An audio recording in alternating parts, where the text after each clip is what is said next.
everyone! So welcome back again to my mini vlog. So another day, another mini vlog.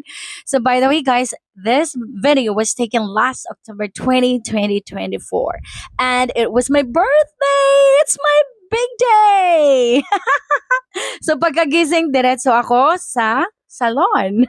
And because that was my special day, so I need to pamper myself. So dahil nga birthday, ay kailangan magpaganda tayo. Char. So ayun, nagpa-trim lang ako ng buhok at saka, kasi medyo mahaba na talaga. And then, nagpalinis na rin ng mga kuko ko. So, diretso kami dito sa Caloocan City because it was already my plan na dito ko i-celebrate ng simpleng celebration lang ang aking birthday dahil isang beses lang naman tayo guys mag-celebrate ng ating special day.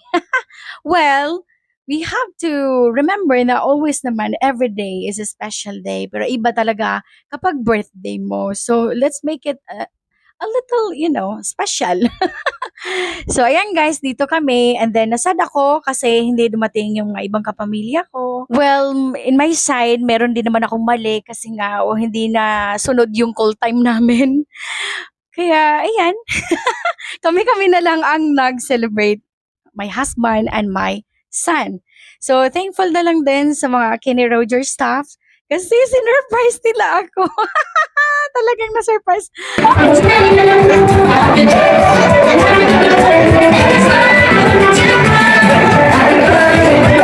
Actually guys, nung time na yon na nag-surprise sila, napakasikip ng dibdib ko nung time na yon at biglang, what?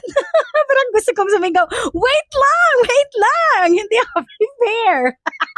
May surprise mo, kailangan ma-prepare tayo.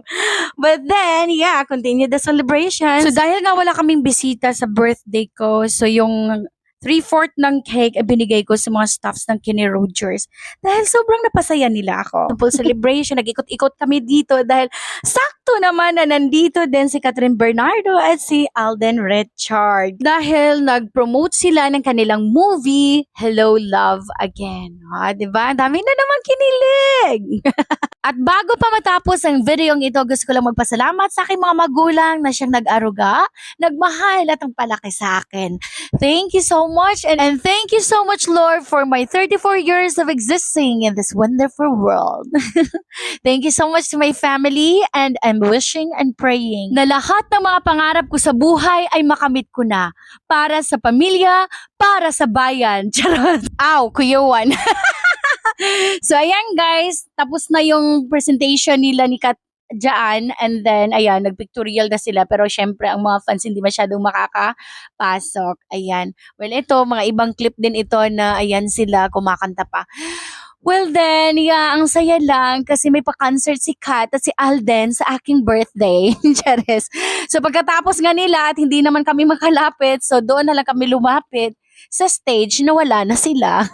At pagkatapos nga namin nag-pictorial dito, ay dumiretso kami sa Kids Zona. Kasi the last time na nagpunta kami dito ay hindi nakapaglaro ang aming anak. Dahil nga po ay pasara na. So this time, ayan, nakapaglaro na rin siya.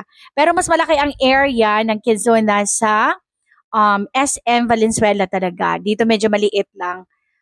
Pero ayan, nag-enjoy pa din. Ayan yung anak ko, sobrang kulit, basang-basa na siya dyan. Kaya kapag umalis talaga kami, ay nagbabaon kami ng damit niya kasi hindi pwedeng hindi. Kasi nga ay madali siyang pawisin, lalo na sobrang kulit talaga.